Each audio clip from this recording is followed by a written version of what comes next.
Okay, types of variables, हमारे पास यहाँ पे बहुत सारे टाइप्स ऑफ वेरिएबल्स होते हैं, अलग अलग टाइप के वेरिएबल्स होते हैं। तो यहाँ पे हमारे पास बेसिकली 5 टाइप के वेरिएबल होते हैं।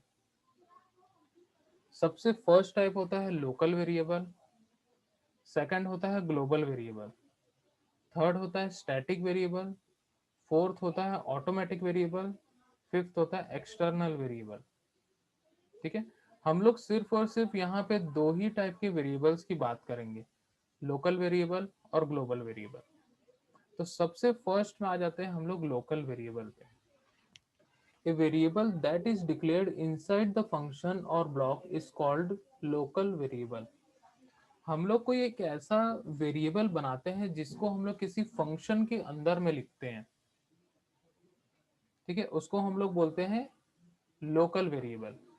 जैसे कि यहाँ पे हमने एक फंक्शन बनाया void function1, इस फंक्शन के टॉपिक को हम लोग आगे बहुत डिटेल में डिस्कस करेंगे जब टॉपिक आएगा फंक्शंस का, तब यहाँ पे बहुत अच्छे से हम लोग इसको डिस्कस करेंगे। तो यहाँ पे हमने एक फंक्शन बनाया function1, जैसे कि void main फंक्शन हम लोग बनाते हैं, वो एक फंक्शन है, उसके अंदर हम लोग जो भी वेरिएबल लेते हैं, ठीक है, वो लोकल वेरिएबल होता है। वैसे ही हमने यहाँ पे function1 एक फंक्शन बनाया है और हमने यहाँ पे int x इक्वल टू 10, हमने यहाँ पे एक वेरिएबल डिक्लेयर किया और वहीं पे उसको इनिशियलाइज कर लिया। ठीक है, तो ये एक लोकल वेरिएबल होगा, ये क्या होगा, एक लोकल वेरिएबल होगा फंक्शन 1 के लिए। अब ये लोकल वेरिएबल हम लोग क्यों बोल रहे हैं, क्योंकि ये सिर्फ और सिर्फ फंक्शन 1 के अंदर में ही एक्सेस किया जा सकता है, फंक्शन 1 के अंदर में ही एक्सेस किया जा सकता है, मतलब इसका उपयोग कहाँ पे होगा, सिर्फ और सिर्फ फंक्शन 1 ही कर सकता है। ठीक है, तो इसीलिए हम लोग इसको बोल रहे हैं फंक्शन, सॉरी, लोकल वेरिएबल। ठीक है, लोकल टू द फंक्शन 1, इस प्रकार से हम लोग इसको बोलते हैं। ठीक है, you must have to initialize the local variable before it is used. हमें हमेशा इसको इनिशियलाइज करना होता है वेरिएबल का, कोई कहीं पे भी हम लोग वेरिएबल बनाए तो हम लोग को उसको इनिशियलाइज जरूर करना होता है, क्योंकि अगर हम लोग डिक्लेयर कर लिए और वहां पे इनिशियलाइज नहीं किए तो वहां पे हम लोग को गार्बेज वैल्यू वहां पे मिलती है। ठीक है, तो इसको हम लोग बोलते हैं लोकल वेरिएबल। इसका स्कोप सिर्फ और सिर्फ इस ब्रैकेट्स के अंदर तक ही होता है, मतलब यहाँ से यहाँ तक ही उसको एक्सेस कर सकते हैं, मीन्स फंक्शन 1 के अंदर में ही वो एक्सेस किया जा सकता है, उसको हम लोग बोलते हैं लोकल वेरिएबल। ठीक है, नेक्स्ट आता है ग्लोबल वेरिएबल।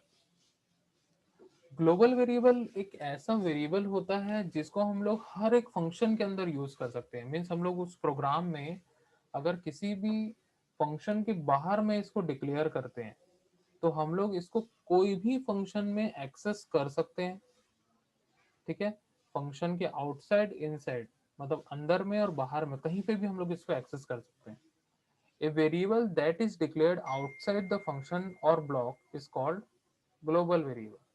ठीक है, कोई एक ऐसा वेरिएबल जिसको हम लोग फंक्शन या फिर ब्लॉक के बाहर में डिक्लेयर करते हैं। लोकल वेरिएबल को हम लोग फंक्शन के अंदर डिक्लेयर करते हैं, ग्लोबल वेरिएबल को हम लोग फंक्शन के बाहर में डिक्लेयर करते हैं। ठीक है, कोई भी फंक्शन इस ग्लोबल वेरिएबल की वैल्यू को चेंज कर सकता है, कोई भी फंक्शन इस ग्लोबल वेरिएबल की वैल्यू को चेंज कर सकता है। ठीक है, और ये जो ग्लोबल वेरिएबल हमने बनाया है ये सभी फंक्शन के लिए अवेलेबल होगा, सभी फंक्शन इसको यूज कर सकते हैं, इसीलिए इसको बोला जाता है ग्लोबल वेरिएबल।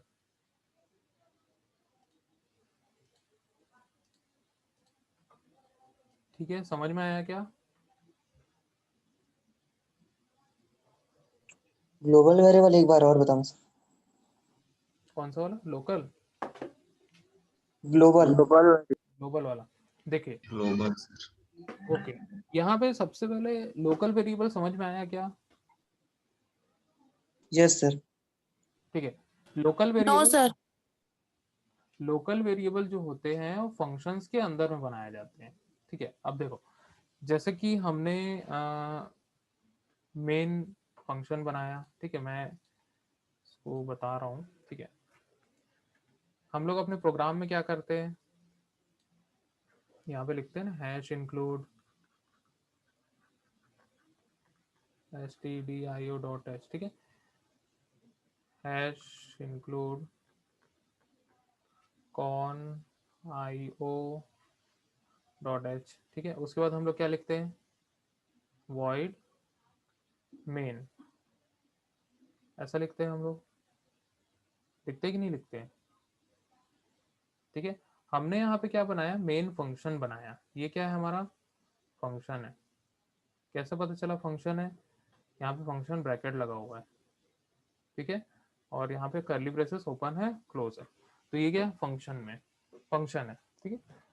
तो हम लोग यहाँ पे, ठीक है, फिर से मैं एक बार बता रहा हूँ, यहाँ पे मैंने एक फंक्शन बनाया void main, जो हम लोग हमेशा बनाते हैं। इसके अंदर में मैंने दो वेरिएबल यहाँ पे डिक्लेयर कर दिया, int a और int b। तो इसका स्कोप सिर्फ और सिर्फ यहाँ पे होगा, स्कोप मतलब होता है एक्सेस, ठीक है, इसका एक्सेस सिर्फ और सिर्फ मेन फंक्शन के अंदर में ही होगा, मेन फंक्शन के अंदर में ही होगा, ठीक है। इसीलिए इसको बोला जाता है लोकल वेरिएबल, ठीक है। अब यहाँ पे इस फंक्शन के बाहर में आ जाते हैं, और यहाँ पे हमें कोई भी वेरिएबल डिक्लेयर कर देते हैं, और ये किसी भी फंक्शन के अंदर में नहीं है, ये फंक्शन के बाहर में, आउटसाइड द फंक्शन, ठीक है। तो इसको हम लोग बोलते हैं ग्लोबल वेरिएबल, ठीक है। ये हर एक फंक्शन में एक्सेस किया जा सकता है, void main हो या फिर कोई दूसरा फंक्शन हो,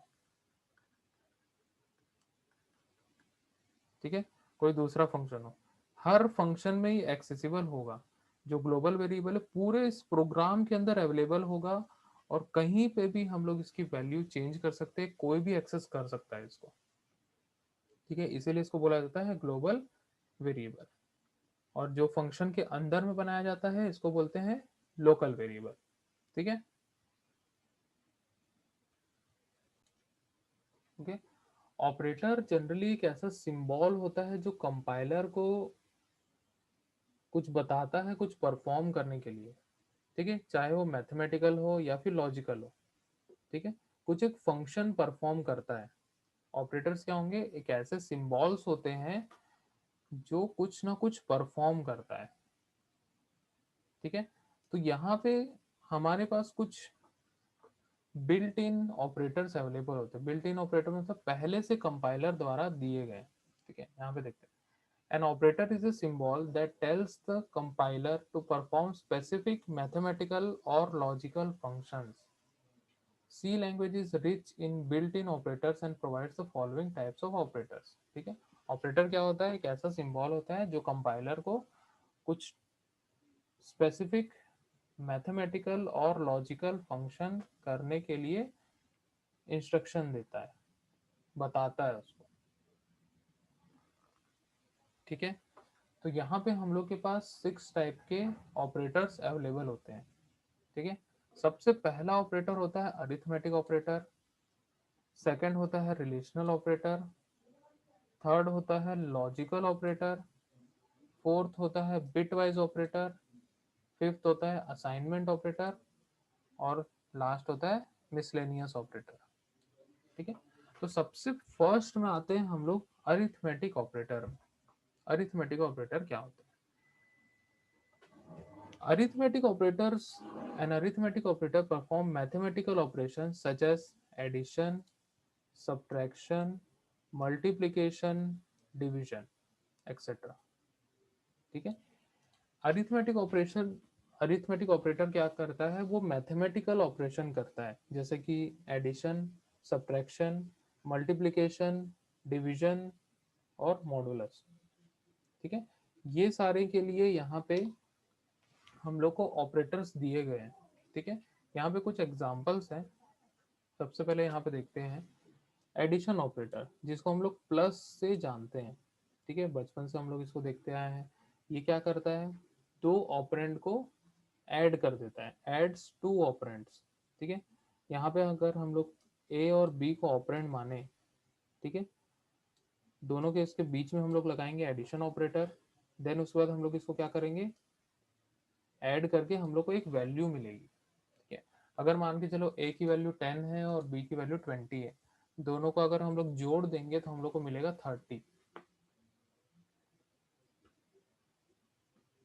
ठीक है, दोनों को अगर हम लोग जोड़ देंगे तो वैल्यू मिलेगी हम लोग को 30।